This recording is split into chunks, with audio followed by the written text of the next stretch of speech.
ಅದು ಆ ಕಾರ್ಯ ದೊಡ್ಡದಾಗಿದೆ. వీళ్ళకి కూడా ఆ కార్యం పెద్ద ಅವ್ರು కార్యమైంది. ಹೇಳ್ತಾರೆ, ಅದನ್ನ ಎದುರಿಸಲು, ಅದನ್ನ ನಾವು ಇದು ಮಾಡಲು ನಮ್ಮಿಂದ ಸಾಧ್ಯವಿಲ್ಲ. దాన్ని ఎదిరించడానికి మా చేతిలో కాదు అనేసి 12ನೇ ವಾಕ್ಯದಲ್ಲಿ ಹೇಳ್ತದೆ, ನಮ್ಮ ಕಣ್ಣನ್ನು ನಿಮ್ಮ ಮೇಲೆ ಇಡುತ್ತೇವೆ. ఆ 12వ వచనంలో చెప్తుంది, మా కళ్ళు మీ పైన పెడదాం ಅದನ್ನ అనేసి. ಹೇಳ್ತದನೆ, ನಮ್ಮ ದೇವರೇ ಅವನನ್ನ ದಂಡಿಸಿ ಬಿಡುವಿಯೋ.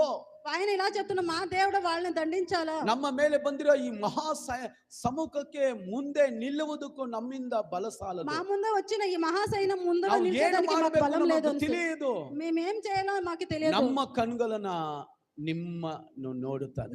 మా కన్నులు నిన్ను మాత్రమే చూస్తావి ನಿಮ್ಮನ್ನು అనేసి. ಪ್ರಾರ್ಥಿಸ್ತಾರೆ. మిమ్మల్ని మాత్రమే ನನ್ನ ప్రార్థిస్తావి. ಸಹೋದರ ಸಹೋದರಿ, మా సహోదర ನಮಗೆ సహోదరులారా, ಸಮಸ್ಯೆಗಳು ಉಂಟು, మనకి సమస్యలు ಹೋರಾಟ ಇದೆ, పోరాటాలు ఉన్నాయి, ಸವಾಲುಗಳಿದೆ, సవాళ్ళు ఉన్నాయి, ಅವಮಾನಗಳಿದೆ. అవమానాలు ఉన్నాయి. ಅವುಗಳನ್ನ ನೋಡಬಾರದು. అవన్నీ ನಮ್ಮ చూసేది కాదు. ಕಣ್ಣು ಆತನ మన ನೋಡಬೇಕು. కళ్ళు ఎప్పుడు దేవుని చూడాలి. ಮೂರನೇದಾಗಿ ದೇವರು ಕೇಳುವಂತ, మూడోదిగా దేవుడు ಈ అడిగేది, ಲೋಕದಲ್ಲಿ ಎಲ್ಲರೂ ನಮ್ಮನ್ನ